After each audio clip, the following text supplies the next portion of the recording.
Muy buenos días a los radioescuchas que nos sintonizan en las frecuencias de Telemetro Radio y a quienes nos ven por streaming a través de Metcon Go, así como en RPC Televisión, en señal de televisión digital terrestre, y a los miles de cibernautas que desde cualquier parte del planeta, ya sea en vivo o en diferido, nos siguen a través de las plataformas de Telemetro, Cuarto Poder en YouTube. Bienvenidos a la emisión de hoy, lunes 21 de julio del año 2025. En el plano internacional tenemos que el presidente de Brasil, Luis Ignacio Lula da Silva, llegó ayer domingo a Chile para participar en la cumbre de progresismo Democracia Siempre, en medio de su enfrentamiento político con el gobierno de Donald Trump debido al juicio por golpismo contra el exmandatario Jair Bolsonaro. El encuentro, que se llevará a cabo este lunes en el Palacio de la Moneda, tendrá como anfitrión al presidente chileno Gabriel Boric y como participantes, además de Lula, a sus pares de Colombia, Gustavo Petro, y de Uruguay, Yamandú Orsi, además del jefe del gobierno español, Pedro Sánchez. Las propuestas que resulten de la cumbre, cuyos participantes definen la defensa de la democracia como la tarea urgente de nuestro tiempo, se presentarán en otro encuentro en el marco del 80 periodo de sesiones de la Asamblea General de las Naciones Unidas, prevista para septiembre en Nueva York. Según adelantó la presidencia chilena, el objetivo de la reunión es avanzar en un posicionamiento compartido en favor del multilateralismo, la democracia y la cooperación global basada en la justicia social. En esa línea, los 5 mandatarios progresistas publicaron ayer domingo en el periódico chileno El Mercurio una columna en la que revelaron la necesidad de condenar las derivas autoritarias y consolidar a la democracia como el mejor camino posible para garantizar la paz, la cohesión social y las oportunidades para todos. El presidente brasileño, Lula da Silva, sostiene un conflicto político con Estados Unidos tras las amenazas de Trump de imponer aranceles del 50% al país suramericano en rechazo al juicio contra Jair Bolsonaro, acusado de presuntamente diseñar un golpe de Estado tras perder las elecciones de 2022. Bolsonaro está bajo diversas medidas cautelares desde el pasado viernes, incluyendo el uso de una tobillera electrónica. Por otra parte, Irán anunció este lunes que mantendrá conversaciones con los países del E3, Francia, Alemania y Reino Unido, sobre su programa nuclear el próximo viernes en Estambul, en medio de las tensiones sobre la posible restauración de las sanciones internacionales contra Teherán. El portavoz del Ministerio iraní de Exteriores, Ilmagey Baghei, confirmó en su ruta de prensa semanal que las conversaciones con los países europeos tendrán lugar el viernes en Estambul. La reunión entre Irán, el Reino Unido, Francia y Alemania tendrá lugar a nivel de viceministros de Exteriores, indicó el diplomático. Baghei dijo que los viceministros iraníes de Exteriores, Majid Ravanchi y Kancet Garibabadi, representarán a Teherán en las negociaciones. El domingo, el jefe de la diplomacia iraní, Abbas Araghchi, había adelantado que se estaba definiendo la fecha del encuentro con el E3 y aseguró que el enfoque de la delegación de Irán en estas conversaciones será más fuerte y firme que antes de la guerra de 12 días con Israel. Irán perseguirá sus derechos con mayor fuerza después de la guerra, afirmó. Estas negociaciones tendrían lugar después de que los países europeos lanzaran advertencias a Teherán de que en caso de no lograrse avances en las negociaciones nucleares hasta finales de agosto, activarían el mecanismo de snapback que restablece automáticamente las sanciones de la ONU contra Irán. Por último, las defensas antiaéreas rusas derribaron la pasada noche del domingo 74 drones de ala fija ucranianos, 15 de los cuales se dirigían a Moscú, lo que obligó a cierres temporales de los aeropuertos de la capital, informó este lunes el Ministerio de Defensa de Rusia. Según el parte castrense, un total de 23 aparatos no tripulados fueron destruidos en las cercanías de Moscú, 15 de los cuales volaban directamente hacia la capital rusa. Rosaviatsia, la Agencia Federal Rusa para la Aviación Civil, ordenó durante esta madrugada cierres temporales de los 4 aeropuertos de Moscú. Se han levantado las restricciones temporales al uso del espacio aéreo. El Aeropuerto Internacional de Vnukovo está tomando todas las medidas necesarias para restablecer su funcionamiento normal, señaló en un comunicado la administración del aeropuerto. En los últimos días, Ucrania ha aumentado la intensidad de sus ataques con drones contra la capital rusa. Las restricciones de vuelo afectaron también el aeropuerto Nizhny Novgorod, ciudad situada a unos 400 kilómetros al este de Moscú. Defensa indicó que durante la pasada noche fueron neutralizados y destruidos 51 drones sobre otras 6 regiones del país, 14 en Kursk, 12 en Rostov, 10 en Briansk, 10 en Kaluga, 4 en Tula y 1 en Lipetsk. El presidente de Ucrania, Volodymyr Zelensky, denunció por su parte el domingo que Rusia lanzó en otro ataque masivo más de 300 ataques con drones y 30 ataques con misiles y misiles crucero contra ciudades ucranianas, entre ellas la capital, Kiev. Eso es lo más destacado en el plano internacional. Y en el plano local, bueno, la noticia del fin de semana, pues se fue Saúl. Se fue Saúl. Le dieron asilo. Bueno, hubo 2 realmente, ¿no? Sí. Hubo 2, pero bueno, la del asilo ya de Saúl, que por cierto, llegó a Bolivia y emitió un video en violación de la Convención de Asilo, por supuesto. Bueno, pero que si el otro fue él también. Para no variar, porque esa Convención de Asilo, los asilados panameños la violan cada vez que tienen oportunidad. Se supone que no deben intervenir en política interna No deberían. Del país del cual salieron buscando asilo diplomático, pero bueno. Pero digo, sí, como los precedentes están. Hubo toda una movida ahí el sábado. Al principio, fíjate, yo tenía mis dudas porque no sabía, yo había revisado la página del Consejo Nacional de Refugiados de Bolivia y no había ninguna información de que se le hubiera otorgado el asilo. De hecho, la Cancillería sacó un comunicado diciendo que no tenía información y luego se confirmó que efectivamente No es la primera vez que pasa. se le concedió el asilo y se fue. No es la primera porque vez el que movimiento pasa. era evidente, Claro. el movimiento de ropa, maletas, etcétera, etcétera, comida, todo. Desde la madrugada del sábado, que- pues hubo mucho movimiento y todo el mundo pendiente acerca de la salida del señor Saúl Méndez. Y al final se concretó, ya se sabía hasta el número de vuelo, la hora. Sí. No hay secreto conocía ya. todo, no hay secreto. Por cierto, el vuelo se retrasó 1 hora. Producto del operativo Del para operativo, ¿por qué? llevarlo. ¿Por qué? Es lo O sea que información. todos los pasajeros se atrasaron 1 hora por culpa de Saúl Méndez. Sí, porque había un Es pasajero como VIP. que no, es como el karma, ¿no? O sea, Sí. todo mundo Bueno, se porque atrasa es que- por culpa de Saúl Méndez siempre. Porque es un asilado Claro, y viajó en vuelo comercial. que iba en Además. vuelo comercial y que no entra por el aeropuerto, por el counter y toda esa cosa, ni nada, Exacto. sino que entra directamente a la pista No, y al avión. Entonces, qué Acuérdese que ironía, llega- ¿no? Le no tiene sigue su- fregando la agenda a todo el mundo bueno, Sí. con sus cierres y con sus atrasos. Sí, porque él sale con un salvoconducto. Claro, en el caso del señor Martinelli no ocurrió eso porque él viajó en un avión privado. Pero acá fue un avión comercial y el atraso fue casi de 1 hora, me parece, porque creo que el vuelo estaba programado a las 4:17 y salió casi a las 5 de la tarde, sí. Así. según la información que se obtuvo.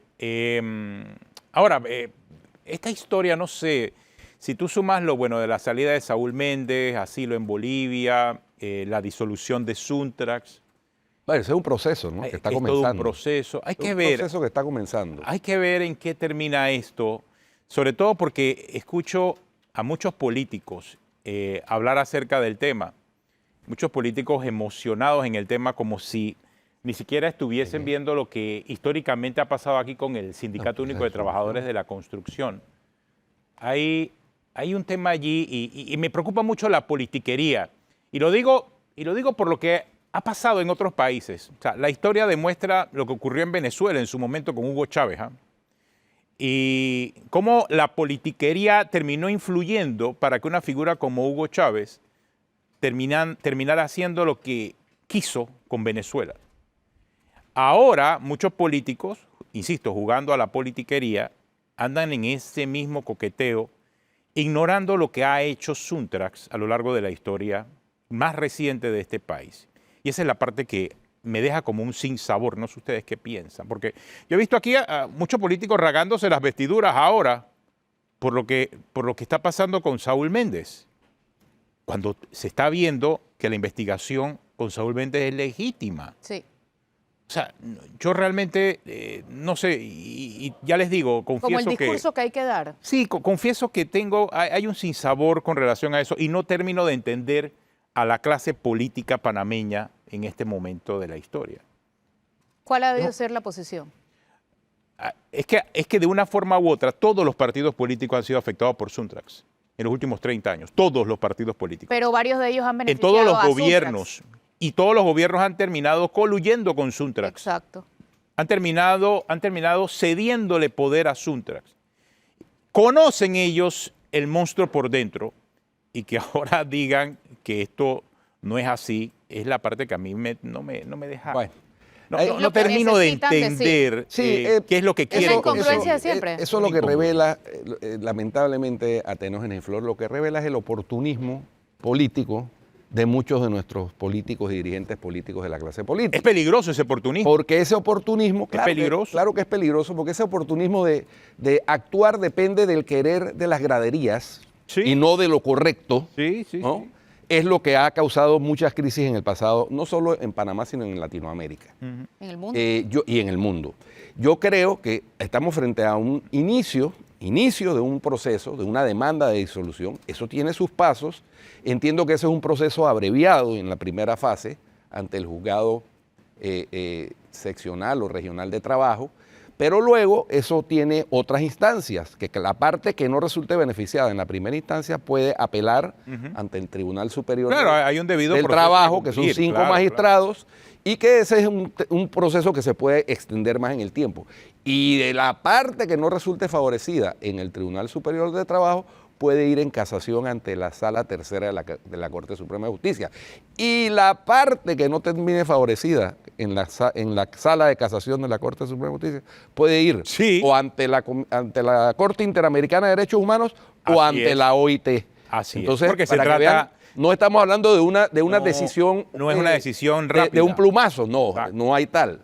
La Emma, demanda es lo único que sí Emma, obedeció a un y plumazo. yo te digo, Guido, yo creo que va a superar el tiempo que se mantenga el señor José Raúl Mulino en el poder, lo más A probable. mí me parece que sí. Eso va a superar el tiempo. Entonces, lo que sí aspiramos todos, lo dijimos el viernes, ojalá el Ministerio de Trabajo haya actuado con la certeza y el análisis juicioso, estricto desde el punto de vista jurídico y documental para que presente las pruebas respectivas. Porque si no, entonces va a obtener un resultado desfavorable a su pretensión. Ahora, debe ser utilizado un sindicato para amedrentar, No, por para supuesto que no. intimidar. Por supuesto que Y esa es parte de la demanda. Entonces- además, el sindicato se volvió una herramienta política. De hecho, ahí están inscribiendo su partido político nuevamente, el Frente Aliado por la Democracia, el FAT. Ese es el partido de Suntrax, el brazo Guido, político de Suntrax. Está bien, pero entendamos que eso lo permite la democracia. Sí. Tú puedes convertir un sindicato Claro. en un partido político, ¿por qué no? Pero espérate, el sindicato en Panamá recibe fondos públicos, porque Suntrax y la mayoría de los sindicatos en este país reciben fondos públicos. Eso son para estás capacitación. utilizando esos fondos públicos que supuestamente son para capacitación sindical, para promover tu partido político, esa es otra historia. Y aquí no hay discusión acerca de eso. Eso se deja pasar. Bueno, más todas las denuncias que han recibido Que no los son dirigentes cualquier de Suntrax, que cosa. son los que lo tienen Mira, en la situación a mí me ha sorprendido subyúdice. lo directo que ha sido el gobierno en este caso. Claro. Sí. Claro. Juro, o sea, cada palabra. Entonces, que aquí dura aparezcan que la ahora otra. partidos políticos para cuestionar el actuar hacia las investigaciones sobre Suntrax no tiene sentido ni tiene nombre. Mira, porque ellos fueron parte en el pasado de contubernios y de coacciones también motivadas por la misma gente de Suntrax. Eso no hay que tapar el sol con un dedo, por favor. Ustedes Entonces ahora están aprovechando, están de manera Aprovechando muy el momento, oportuna, pues. aprovecharon el momento para hacer politiquería. Ustedes se han preguntado por qué los bancos, no el Banco Nacional y la Caja de Ahorro, por qué los bancos de la plaza no le quieren recibir el dinero a Suntrax. Esa es una pregunta que vale la pena hacerse y analizar. Sobre Suntrax hay denuncias como la que presentó aquí el señor Stewart de prácticas extorsivas. Es decir, si no te afilias a mi sindicato y pagas la cuota correspondiente, no te dejamos trabajar en tal o cual proyecto. Exacto. Eso no es el fin del sindicalismo, evidentemente. Y si eso lo tiene bien documentado la ministra de Trabajo, seguramente lo va a presentar. Lo va a presentar. Oye, la intimidación a la que ha sometido Suntrax a Al lo largo del país tiempo al entero. país es evidente. A la propia CAPAC, a los propios empresarios. Pues que bastaba nada más con conversar con 2 o 3 empresarios y Así sabían que es. tenían que pagarle vacuna al Suntrax. Vacuna al Suntrax. Y si no, no te dejaban trabajar. Sí, porque Literal. si Te no, paraban la paraban la conexión. obra. pero te paraban Claro. la obra. Entonces, ¿eso qué es? Esas son prácticas alejadas totalmente de los principios Ahora de un sindicalismo aplaudamos a Suntrax. Pues profesional. no, Entonces, que haya políticos Sí. lamentándose de lo que está sucediendo con Suntrax, yo no entiendo me parece de un oportunismo realmente patético. Y por no, decirlo y no es aquí si está a favor o en No, contra del gobierno o del señor Mulino, de su carácter o su forma de ser. No. Pero si la demanda Va más es allá de legítima. eso. Claro que es legítima. Si fuera algo ilegal lo que estuviéramos viendo, entiendo el pronunciamiento. Ah, no, por político, pero supuesto. no es. Por supuesto, igual que siempre, cuando la justicia alcanza a algún político, y los de Suntrax son políticos, Claro que entonces sí. ellos alegan persecución política. ¿Pero quién estableció eso? Eso es así. ¿Pero quién estableció eso? Ricardo Martinelli. Sí, claro. Porque claro. Ricardo Martinelli mandó a sus políticos en la Asamblea a elaborar un proyecto de ley para que cuando tú persigas a un político o investigas a un político, entonces tienes un caso de persecución política. O sea, totalmente. Por cierto, hay un proyecto, creo que de la diputada Yanin Prado, que va a cursar en la Asamblea para definir cuáles son los Claro delitos que, políticos. por lo ¿Cuáles visto son? hay que definirlo. Y hay que Guido. definirlo porque según Camacho no están definidos. Bueno, Exacto. a ver qué definir. Sí, claro que están definidos Claro por que la están doctrina, por la definidos. jurisprudencia. Todo. O sea, la única fuente del derecho no es la ley. Exacto, ¿no? o sea, Entonces, o sea, el Claro. crimen político se define claramente en función de cuando tú atentas contra la seguridad interna del interna del Estado. Estado. Eso es. En la universidad nos enseñaban Sí. que los tres delitos clásicos políticos son rebelión, sedición y asonada. Así es. Eso rebelión, es. Ese era sedición y asonada. Listo. Cuando tú te levantas en armas contra el Estado, es un delito político, Delito obviamente. político.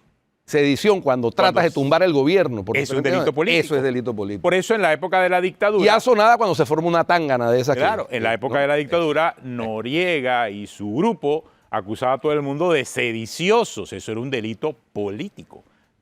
Terrorismo, por ejemplo, el terrorismo como tal Sí. no es un delito político. O sea, y las acciones, por ejemplo, que han ocurrido en el sur y que en Panamá también trataron de implementarla, porque, ojo, este bloqueo sistemático de calles que había hecho Suntrax en los últimos 3 años iba en la misma línea de ese gobierno hacia donde fue el señor Saúl Méndez, los famosos bloqueos del dirigente cocalero allá en Bolivia, en donde sitiaban a La Paz, sitiaban a las grandes ciudades bolivianas con el único interés de crear caos. Bueno, eso mismo hizo, y revisemos la historia, en el 2022 y 2023 Suntrax, aquí en Panamá. Nos sitió. Iban por el mismo camino ahora a sitiarnos. Esa es la verdad. Y estuvimos 2 meses en eso, con contubernio de Más. muchos grupos políticos. Porque aquí también esa es la realidad. Partidos que no debiesen ser aliados porque fueron víctimas en su momento de Claro. Suntrax, pero se estaban aliando para Suntrax que no se actúa diera solo. eso. De manera Suntrax no actuó solo. Nuevamente de manera oportunista. Entonces, yo no entiendo, aquí, Para tratar aquí están jugando. para tratar de jugar a politiquería. oposición irresponsable, aliándose con Suntrax, que lo que estaba buscando era otra cosa. Claro. No, lo que Claro, estaba buscando claro, era otra cosa, claramente. En un mundo de tanto ruido, Y nadie- ese tipo de cosas no se cuestionan tanto. Y nadie puede decir que Suntrax no ha tenido oportunidad de participar en las elecciones. Ha participado en las últimas 5 elecciones. Sí, ha que participado les ha ido y- como les ha ido es otra cosa. Exacto. Y sus afiliados votan por ellos. Si sus afiliados votan por Y ellos. tal cual. Eso es así. Es que, claro, oye, ¿por qué? ahorita- ¿Y por qué? Ustedes se pueden preguntar por qué esos afiliados no votan por Suntrax. Porque lo conocen. Están afiliados porque si no, no consiguen trabajo. Por eso están afiliados. Pero a la hora de decidir por quién votar, no votan por No esos votan dirigentes porque lo conocen que muy bien. Que los obligan a afiliarse para conseguir Claro, trabajo. ellos saben muy bien pues, quiénes son. Entonces me clarito. va a decir a mí que los políticos no saben muy bien quiénes son los dirigentes de Suntrax. Ajá. Que corrieron rápidamente a asilarse, uno en Bueno. Bolivia, el otro se fue a Nicaragua, los otros viajaron a Venezuela. ¿A dónde viajan?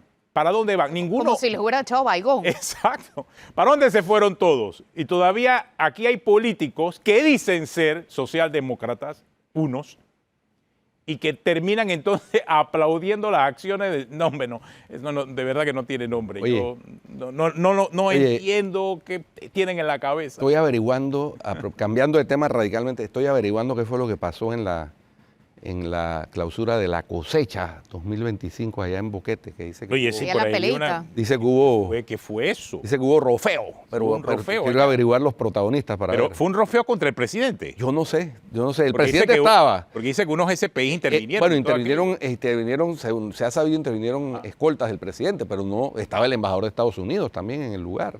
Pero Que no se estuvo sabe- conversando con el presidente, de hecho. Entonces no sé. Pero no se Hay que sabe averiguar. si la discusión se dio por el presidente o fue algún incidente al margen. No se sabe, estamos se sabe. averiguando los detalles. Qué Yo estoy averiguando con alguien que estuvo allá para que me dé detalles. Oh, muy bien, Guido. Entonces nos comparte los detalles. Vamos a ver. qué fue lo que pasó. Vamos a ver, pero fue un éxito la cosecha. Sí, Fue un éxito. Y representa ese interés que hay que crecer en el turismo, ¿no? En ese sector. Bueno. Así que bueno, Hoy debe ser un día realmente, clave en las comisiones. ¿creen ustedes que va a ser un día Asamblea. clave? en las Oye, comisiones? Debió ser. ya Jorge Herrera te reveló prácticamente toda la conformación de las comisiones. ¿A quién van? En el knockout de Flor. Sí. Flor le preguntó y él, comisión por comisión, fue falta nada más presupuesto y credenciales. Ya está hasta el gobierno, Guido, ya es que, está. Guido, pero es que esa es la razón de ser de la conformación de las comisiones. Claro. Digo, ¿cuántas comisiones son? Como 14. 14 o 15. 14 comisiones. 12 que no hay problema en el consenso, pero hay dos que son claves. Hay 12, 11. 11. Sí, porque la de Credenciales, gobierno. y presupuesto. Pero gobierno de igual manera, bueno. En esta vuelta, en esta vuelta gobierno- debe ser por el tema de. Por el tema de los delitos políticos, Sí, la exactamente, amnistía, tienes toda la etcétera. razón. Eso. Y está gobierno, está credenciales y está presupuesto. Ahí donde está el tranque. Nadie suelta, sobre todo porque ya, a Esa es pesar como de que la no te lo dijo chorrera de la Jorge Herrera, Interamericana Asamblea. pero ya la comisión de presupuesto tiene nombre y apellido. Oye, ¿Ah? esa es como chorrera de la Interamericana. Sí, el chorro. Ahí es donde La se- comisión de el credenciales, embudo. la comisión de presupuesto creo que ya tiene nombre y apellido, y apodo. La comisión de credenciales y La de comisión de presupuesto, gobierno. Julio de la Guardia de CD. Sí. Yo creo que ahí no, eso va a ser inamovible porque eso es condicionante. Me parece a mí que esa debió ser de vamos, pero bueno, ellos negociaron allí. y Ellos al pidieron final- 3 credenciales, presupuesto y gobierno y les dieron 2 credenciales y gobierno, presupuesto no. Pero hay que ver. Yo no sé si los credenciales. votos, porque como bien dice yo no Guido, sé si credenciales y gobierno se la van a terminar dando a vamos, de verdad. en teoría. No creo. Credenciales, ¿Tú crees? reglamento y ética parlamentaria va para Vamos. Gobierno, Justicia y Asuntos Constitucionales para Vamos. Relaciones Exteriores para Seguimos. Salud, Trabajo y Desarrollo Social panameñista. Comercio y Asuntos Económicos Seguimos. ¿No? Seguimos esa bancadita nueva Claro, por eso el PRD la está bloqueando. aguerrida, sí, porque les está quitando espacio a Claro los del que sí. PRD. Curiosamente, el que demanda esto, que es Bolota, demanda es al representante legal de la Asamblea que permitió la conformación de la bancada, o sea, Jorge Herrera, Sí, no entendí. su compañero de descentralización paralela. Cuando, por cierto, el día mismo de la elección de la nueva Junta Directiva de la Asamblea, ustedes recuerdan que a las 6 de la mañana el PRD sacó un comunicado. ¿Qué decía el PRD en ese comunicado? Que no se preocuparan, que la escogencia de la nueva Junta Directiva era un acto administrativo. Sí, que ellos Bueno, no la estaban a escogencia favor de del las gobierno, bancadas a son favor del actos gobierno. En las administrativos comisiones, también. Claro, Ah, claro. pues. Y las Ah, bancadas también. las escogencias de las bancadas y de las comisiones, o sea, eso es un acto administrativo. Entonces no entiendo por qué el recurso ante la Corte, pero bueno, vamos a ver qué hace la Corte con eso. Bueno. No creo que... Pero vamos a ver sea mucho. si pasa de hoy. Yo honestamente creo que terminará la semana y seguiremos hablando de la Sí. conformación de la Bueno, Corte. hubo un año en que las Sí. comisiones se demoraron 2 meses. en Uf, formarse. Sí, 2 por meses. mientras el 2 país meses. parado. Claro, porque Bueno, hay la muchos asamblea. temas. La Asamblea ¿Qué es la pasa por ahí? que en verdad Claro. Claro, porque tranca o destranca al país. así es. Si no tienes comisiones, no puedes Ahora, discutir en primer pero- debate las pe- leyes. Pero sí pueden darse el curso a los que ya pasaron del segundo Ah, claro, eso debate sí, ¿no? y Sí. tercer Y debate. creo que así se han seguido. Son los que nuevos están proyectos. En primero o que van a ser presentados, los que quedan frenados. Oye, pero a mí se me llamó la atención una respuesta que dio Jorge Herrera, que el presupuesto de la Asamblea es consono con su realidad y que no alcanzaba para el mantenimiento. Para por mantenimiento, ejemplo. claro. ¿Por qué te sorprendió? Lo que tienen es que Porque lo que en tienen es teoría una distorsión. de las promesas es bajar la planilla. No, sí, No, el pero presupuesto si de eres la parte del sistema, Lo Flor. que tienen Siempre ha es- sido parte del sistema. Lo que tienen es Estamos claros. distorsionado ese presupuesto, abultado en planilla Claro. y escaso en mantenimiento. Exacto. Lo que tienen que hacer es ajustarlo, ya. Exactamente. La Asamblea puede O sea, que funcionar va a tener que perfectamente buscar con un la mitad de lo que equilibrio. tiene. Claro, pero ese es el punto. Tienen que buscar un equilibrio al chantaje, dice. que él es alérgico al chantaje, pero hay que buscar un equilibrio. Entonces, mi pregunta es, No. ¿equilibrio al chantaje? ¿Cómo funciona eso? Bueno, Equilibrando el pero si chantaje. él también te Que Que contestó. todos chantajeen por igual. También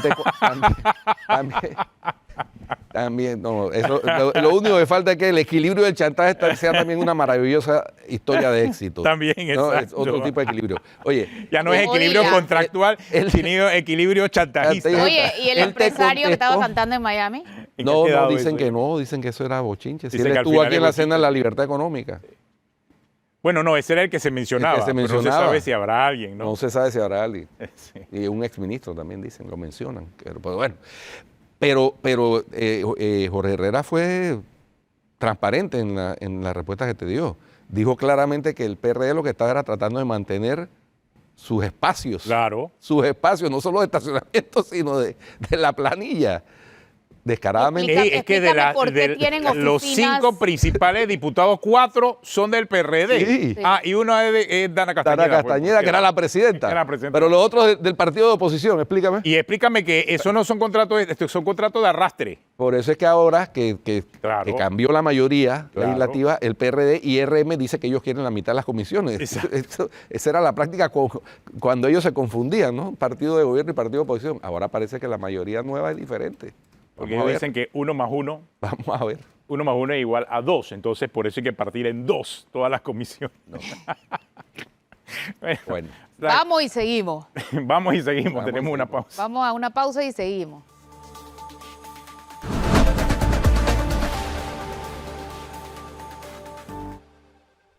Bien, estamos de vuelta en Cuarto Poder. Nos acompaña ahora el excónsul de Colombia en Panamá, Mario Javier Pacheco García, quien ha hecho una investigación que yo creo que es muy valiosa, porque es algo de lo que hemos hablado en Panamá y en Latinoamérica por mucho tiempo, sobre el sistema educativo de Latinoamérica y cómo requiere de profundas reformas y mejoras para que garantice de alguna manera que esos muchachos que están siendo preparados en los colegios y en las escuelas, tanto públicas como privadas, tengan posibilidad de aportar al desarrollo de los países. Bienvenido, señor excónsul e investigador. Sí, yo sí Gracias. quisiera destacar, porque uno preguntaría por qué un excónsul escribe un libro de temas educativos de Latinoamérica y enfatizado en Panamá. Y es porque usted es doctor en Ciencias de la Educación, con PhD en Historia, doctor en Ciencias Políticas, magíster en Paz, Desarrollo y Ciudadanía, especialista en Comunicación Digital, profesional de estudios literarios, periodista y consultor del PNUD ante la Cancillería de Panamá. Eso sí es actual, ¿no? Sí, es el trabajo actual. Y le trabajo. faltó un miembro de la Sociedad Bolivariana de Panamá también. También. Directivo de la Sociedad Bolivariana. sí, Directivo, señor. además. Fue Sí. exministro plenipotenciario y excónsul, como dijo Guido, de Colombia en Panamá. Ajá, así es. Entonces, ¿cuál es el descubrimiento? ¿Por qué este libro es importante? ¿Qué dice de nuevo? Bueno, pienso que es un libro absolutamente disruptivo. O sea, de nuevo, no dice nada porque los aspectos que se tratan en este libro son sabidos no solamente pues en Panamá, aunque en Panamá, a pesar de ser sabidos, no se aplican. Y considero que el problema educativo es un problema que está totalmente profundizado, no solamente en Panamá, sino en Latinoamérica, y tiene a estos países, en lugar de catapultarnos hacia el progreso, los mantiene en el subdesarrollo. El sistema educativo de Panamá y del resto de países latinoamericanos parece obedecer a unos propósitos preconcebidos para que se mantengan en el subdesarrollo los países latinoamericanos, los países del África y los países del sudeste asiático. Todos tienen unas coincidencias. Son sistemas educativos donde proliferan las asignaturas, pero no se enfocan en los problemas principales de los países. ¿Cuál es el principal país, por ejemplo, en Panamá? Panamá es una nación que, comparada con las demás naciones de Latinoamérica, se puede decir que es uno de los mejores países para vivir. Se tiene unas características que no tienen en Colombia o en otras partes de Sudamérica, de pronto Uruguay, de pronto Costa Rica está echando para arriba. Sin embargo, a pesar de tener Panamá el mejor PIB, mejor Producto Interno Bruto, tener uno de los mejores salarios de Latinoamérica después de Costa Rica, sin embargo mantiene una desigualdad social impresionante. Y esa desigualdad social se refleja en problemas como los que ustedes estaban hablando hace un momento, en esas huelgas que de pronto surgen como si fueran explosiones sociales, pero que son realmente manipuladas en razón de la inequidad, en razón de las rabias inculcadas en los colegios a través de un sistema que está también dogmatizado, pero que no suple las necesidades. La mayor necesidad del pueblo panameño en este momento es la erradicación de la pobreza, es que se enseñe a generar riqueza y dejar de romantizar tanto la educación, porque tenemos filósofos, tenemos personajes que saben de todo, como decían anteriormente, un mar de conocimientos con 1 centímetro de profundidad, pero que oculta la verdadera misión de la educación, que es darle una orientación al niño en un emprendimiento para que valore lo que tiene, sus saberes, los monetice y podamos tener los problemas resueltos de la desigualdad social. Es un trabajo que compromete no solamente al Ministerio de Educación, compromete a la sociedad entera. El Ministerio de Educación tiene que aliarse con el Ministerio de Economía y Finanzas, con el Ministerio de Cultura, con el Ministerio de Gobierno. ¿Por qué no se hace? No se hace porque no hay conciencia. Están absolutamente convencidos los maestros de que su trabajo está bien hecho. Nosotros somos el resultado de unas construcciones sociales. Tenemos unas creencias. Cuando un maestro cree que lo que está enseñando, que el error es lo correcto, entonces transmite el error a los muchachos. Eso aplicaría, por ejemplo, para la ley 462 y lo que acabamos de ver. Bueno, todo aplica desde el punto de vista de las interpretaciones. No quiero meterme pues en esas honduras que son más panameñas de la ley 462, que desde mi punto de vista se trató de un proceso que primero se utilizó por parte de algunos países e intereses extranjeros que patrocinan el sindicato, por ejemplo, para mostrar en principio el poder de convicción y el poder de levantamiento popular. Se hizo a pesar de que tenía unas grandes fallas también desde el punto de vista de la interpretación, y salió el pueblo a la calle. ¿Qué pasó con la mina? Yo lo tengo, pero no quiero entrar en eso. Para mí la mina fue simplemente, o esos levantamientos, una demostración del poder que se tiene de levantar al pueblo de manera inconsciente, haciéndole creer que está haciendo algo bien cuando está haciendo algo malo.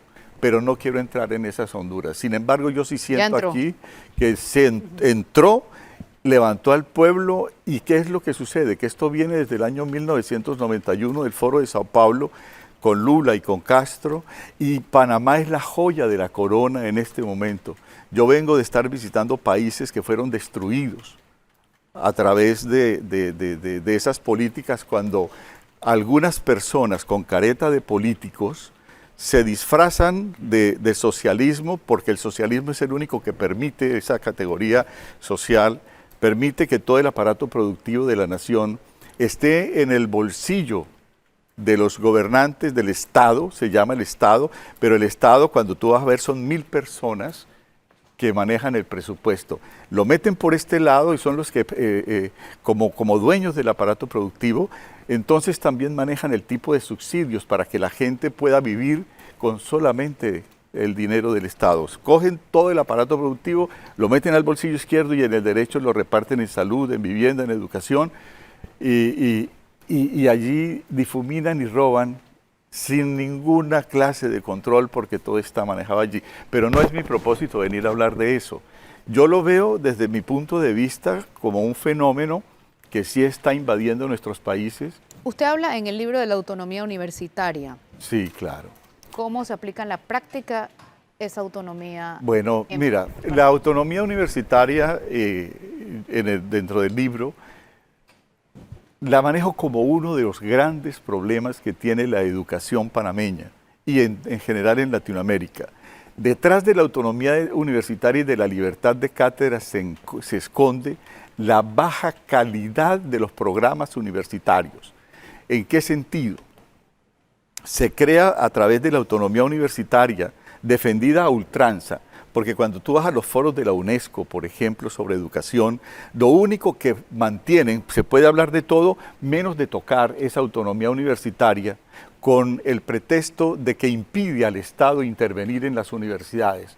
Pero lo que ha hecho es crear en cada universidad una burbuja a través, y en esa burbuja el currículo se hace de acuerdo a lo que piensa el rector, a lo que piensan los profesores, y cuando tú estudias sociología o psicología, en una universidad es diferente a lo que estudias en otra universidad, y lo que estudias al final del cuento son cosas diferentes con el mismo título.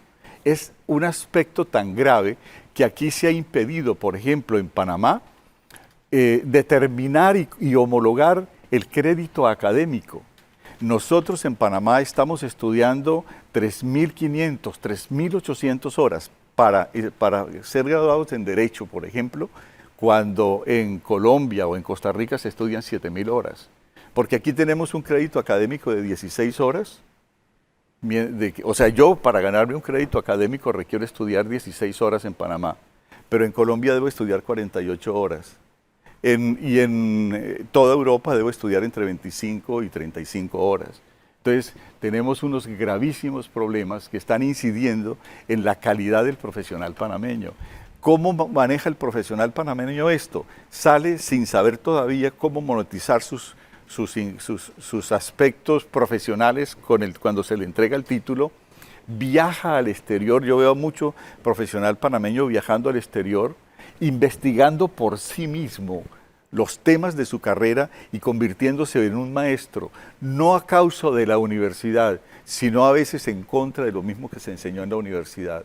Y lo que cuando se ejerce, ustedes que son abogados, cuando ejercen sus profesiones, se convierten en maestros gracias a un desempeño y a un estudio y una investigación personal, más de lo que se le enseñó en la universidad. La universidad sí orienta, y no siempre la universidad, y para eso pues se habla de que en la excepción se encuentra la norma, se encuentra la regla, pero la generalidad es que tenemos una pésima educación en Panamá, que entre otras cosas PISA nos mantiene en una calificación número 74 entre 82 países como una de las peores educaciones del mundo, ¿no? Don Mario, hace 15 años, en el año 2010, Andrés Oppenheimer escribió un libro sobre el mismo tema, de la mala educación en Latinoamérica, se llama Basta de Historias. Ajá. Y él dice que en Latinoamérica nos enfocamos básicamente es en revivir las glorias del pasado y nos olvidamos de lo que tenemos que hacer es mirar hacia el futuro. Y básicamente lo que hace en su libro es denunciar la mala calidad de la educación, la falta de evaluación docente, la politización de los contenidos educativos y el escaso fomento a la innovación, en diferencia de lo que están haciendo países de otras latitudes que han logrado, y entre esos menciona China, Indonesia, Singapur, Finlandia, entre otros. Entonces, básicamente, ¿su investigación va en la misma ruta? Nosotros mantenemos una educación que fue escolarizada en 1913 por Rockefeller, por Ford, y que consistía fundamentalmente en preparar personas para sus empresas, a ser trabajadores. El académico normalmente no tiene una formación para hacer riqueza, y eso ya de hecho está mal. Pero en el caso nuestro, mantenernos en el estilo tradicional, que es el traslado del conocimiento del profesor al estudiante, eso ya no existe, no puede seguir existiendo. Porque es que el estilo prusiano, que fue el que dio origen a todo este tipo de educación, mantiene al profesor como propietario del conocimiento y enseñándole al estudiante lo que debe aprender. Y resulta que cuando yo le hablo al estudiante que las cataratas del Niágara quedan en tal parte y tienen tanto peso al caer y que en el Congo se está dando esto, o que en Latinoamérica o el estrecho de Magallanes o lo que fuera, pero lo que el profesor ya tiene de conocimientos lo tiene el estudiante en su laptop, lo tiene en la mano. El estudiante ya no necesita que el profesor le transfiera el conocimiento porque el conocimiento lo tiene en un celular que él maneja con un clic. Hoy es la capacidad informativa, la capacidad de análisis, el análisis crítico, es lo fundamental. Y ahora con la amenaza de la inteligencia artificial, bueno, que si se corre el riesgo de traspasarle la capacidad de análisis crítico a que lo haga la máquina con la inteligencia artificial, es peor todavía. Precisamente el casos trabajo... se han visto, ¿eh? No, la inteligencia artificial y toda la tecnología, uno no puede correrle al desarrollo y a los inventos, a la tecnología hay que aprovecharla, no huirle, no ponerle un Cristo como si fuera un demonio para exorcizarla.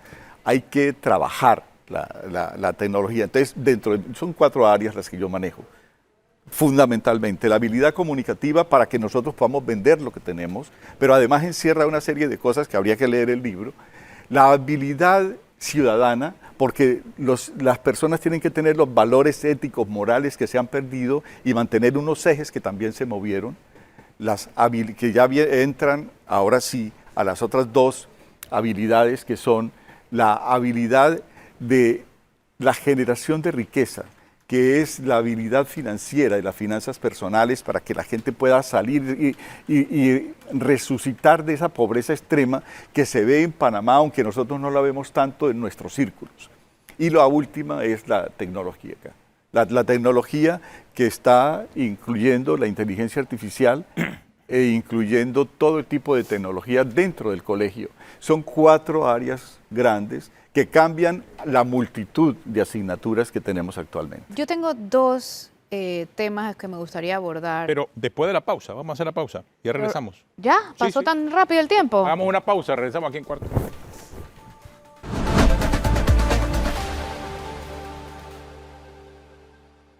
Bueno, continuamos aquí en Cuarto Poder hablando de educación. Ahora sí, Flor, tu pregunta, Flor. Pregunta, ya se le olvidó. Y ahora se te olvidó la No, pregunta. se me olvidó una de las 2, Ya, todavía porque- tengo una en mente, Dale, pero dale, me acuerdo de la segunda.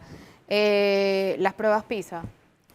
Habla de, y dice así: en el momento de cerrar esta investigación se conoció el pronunciamiento de la ministra Lucy Molinar sobre que el país no participará en las pruebas PISA del 2025, y usted cita las palabras de la ministra: cualquier prueba solo confirmará lo que ya sabemos sobre la educación en el país.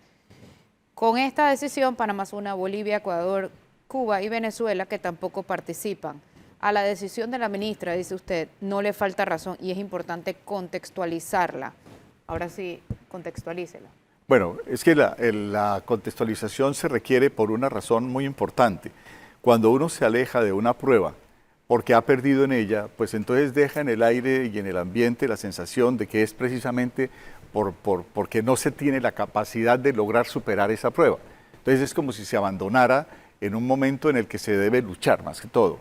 Sin embargo, no le falta razón en aspectos que yo critico de la prueba PISA, y es el hecho de que los países terminamos siendo manejados con criterios ajenos al país para poder superar esas pruebas PISA. Básicamente, la política educativa se maneja desde cada pueblo, desde cada nación, contextualizada en lo que somos y en lo que queremos ser.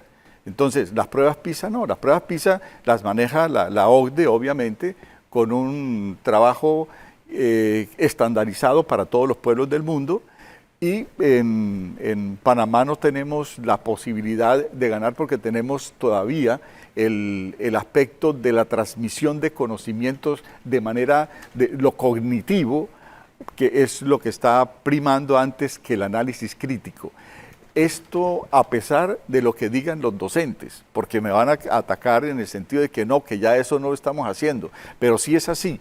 El docente tiene la obligatoriedad de cumplir unos currículos para que le paguen su salario. llenar unos informes que están relacionados con ese currículo, con ese llenar una pared de ladrillos ya preestablecidos. Eso hay que eliminarlo para comenzar a trabajar con lo que realmente se necesita. Entonces, a la ministra no le falta razón en el sentido de que debemos primero enfocar a la educación con el objetivo que requiere Panamá. Pero para eso la ministra debe conocer el texto, que no lo conoce, ¿no? La ministra está en este momento enfocada en la continuidad tal vez de una educación tradicional, lo cual sí es un error. No se puede seguir trabajando en Panamá sabiendo que la educación, mira, y te lo digo acá, es peor que el muchacho asista a clases a que no asista, porque está perdiendo el tiempo en la formación para el trabajo y en la formación para su profesionalismo. Si yo quiero ser médico y comienzo desde niño a estudiar anatomía y me permiten debatir con los muchachos del curso eso que yo quiero, empiezo a formarme desde niño y a enterarme desde niño de lo que quiero ser cuando grande. Y en la universidad, ya llego a la universidad con una formación relativa y con un interés máximo en lo que quiero hacer. Aquí el error sería que entramos a clases y continuamos con el mismo sistema que en vez de superar, obstaculiza. La educación a Panamá, y puede ser considerado como para que un anatema, la educación en Panamá daña en vez de formar. Ok, y hay otro tema que me llama la atención aquí, y es la protección a los profesionales nacionales. Habla de varios países, y de Panamá dice lo siguiente: ni un extranjero puede ejercer la medicina ni otras 142 carreras profesionales. Es un país único en este aspecto, beneficiando a los profesionales panameños, pues elimina la competencia, pero impidiendo la competitividad y limitando la opción de los pacientes a los médicos locales, generando lo que se llama turismo médico hacia algunos países del área y encareciendo los servicios médicos. Sí, es cierto. Panamá es de los únicos países del mundo, de los mínimos, es que yo creo que no hay otro, que protege la incapacidad. Cuando uno no acepta la competencia es porque no se siente con las capacidades necesarias para aceptar que otra persona venga a trabajar. Ahora, esto tiene unas dobles connotaciones. Si nosotros no tenemos espacios laborales, pues entonces me parece muy bien que el proteccionismo impere. Pero eso tiene la otra connotación de que no deja que se supere la gente a través de la competitividad. Y esto pasa en todas las carreras, no en todas las carreras es así. Creo que se debe abrir, se debe hacer una apertura, pero siempre y cuando primero preparemos al profesional panameño. ¿Por qué? Porque no se va a incidir con esto en que vamos a tener un desempleo porque vienen personas de otras partes, mejor calificadas o no, o peor calificadas, a quitarnos los puestos. Acá, ser abogado en Panamá es un privilegio, ser médico en Panamá es un privilegio por algunas razones que no tienen en otros países. Por ejemplo, la obligatoriedad en cada sociedad panameña de tener un abogado, eso es algo muy importante y es muy bueno, porque además genera un trabajo adicional. Tener un contador, que es de las últimas leyes también, eso también es bueno. Entonces, no es, se puede regular, se puede reglamentar, pero no se debería ser tan tajante en la prohibición de contrastar los conocimientos de los médicos o de otros profesionales que son extranjeros y que pueden traer conocimientos también. Aquí un profesional extranjero lo único que puede ejercer es la educación, pero no puede ejercer la profesión. La educación sí, no la profesión. Sí, Ahí, sí, esas son restricciones que obedecen a cuestiones históricas, pero que desafortunadamente en lugar de promover una apertura paulatina, lo que se ha estado paulatinamente es cerrando más e incluyendo a más profesiones y hasta oficios en los que solo pueden ejercer los panameños. Pueden ser panameños por adopción, por supuesto, O sea, siempre hay la opción de nacionalizarse, ¿no? Pero no deja de ser una restricción Ahora, importante. dentro del campo laboral, yo estaría de acuerdo con eso. O sea, primero para mí es Panamá, más que cualquier otro país, porque la responsabilidad que se tiene en cada país es lo propio. Así que eso estaría bien, pero creo que sí merece una regulación. Regulación, sobre todo porque hay áreas en donde no hay suficientes profesionales panameños. Y la medicina es uno de esos. En campos de especialidad no hay y se deja de atender a una parte importante de la población por un profesional de la medicina especializado porque no hay.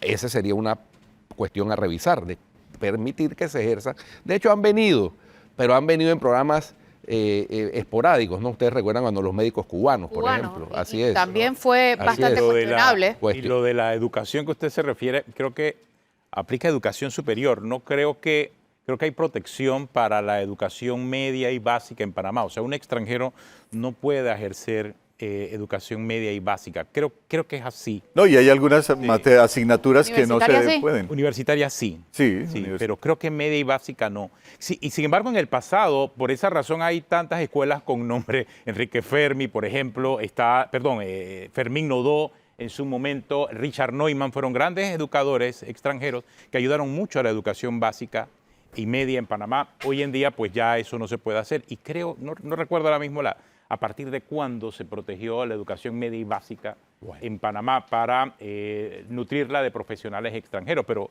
ese ejemplo que usted pone es básico. Son profesiones que están limitadas a nacionales únicamente, a nacidos en Panamá, en muchos casos. Sí.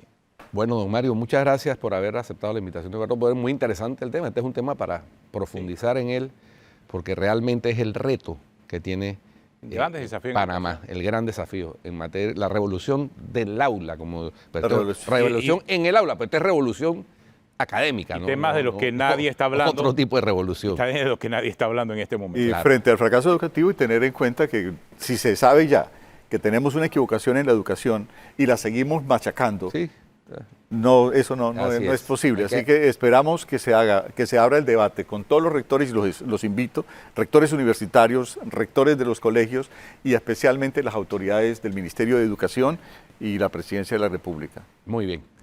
Se nos acabó el tiempo. Si usted sigue en Telemetro Radio, siga con los muchachos del brunch y en RPC Televisión la programación regular. Hasta mañana.